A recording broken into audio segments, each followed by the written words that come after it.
जमीन पर जंग के सबसे बड़े कारोबारी माने जाते हैं एरिक प्रिंस।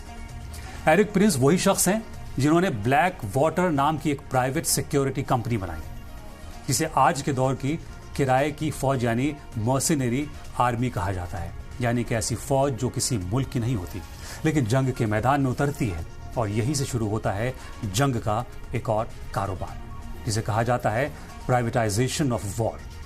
9/11 हमले के बाद जब अमेरिका ने अफगानिस्तान और इराक में जंग शुरू की तो अमेरिकी फौज को जमीन पर लड़ाई, सिक्योरिटी और लॉजिस्टिक्स के लिए प्राइवेट ठेकेदारों की जरूरत पड़ी। यहीं से एरिक प्रिंस की कंपनी ब्लैक वाटर का कारोबार आसमान छूने लगा।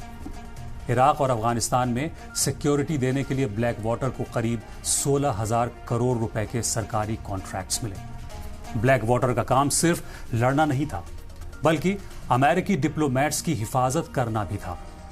इराक के सबसे ताकतवर अफसरों में शामिल पॉल ब्रेमर की सिक्योरिटी का जिम्मा भी एरिक प्रिंस की कंपनी के पास था और इसके लिए अमेरिकी सरकार रोजाना के हिसाब से भारी रकम अदा करती थी। लेकिन इस पूरी कहानी का सबसे बड़ा और सबसे खतरनाक पहलू था जवाबदेही की कमी, नो अकाउंटेबिलिटी।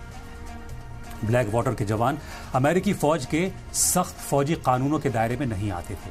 यानी अगर कोई गलती या जुर्म होता तो उसके लिए जवाबदेही तय करना बेहद मुश्किल हो जाता।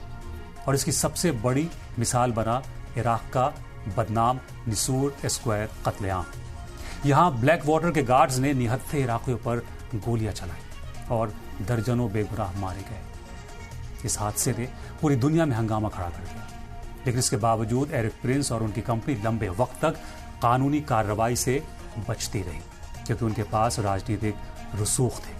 यानी जंग के मैदान में बंदूकें सिर्फ फौजियों के हाथ में नहीं थी बल्कि कॉरपोरेट कंपनियों के हाथ में भी आ चुकी थी। इराक और अफगानिस्तान की जंग से एरिक प्रिंस ने जो दौलत और शोहरत कमाई उसका इस्तेमाल उन्होंने अपने कारोबार को पूरी दुनिया में फैलाने के लिए किया।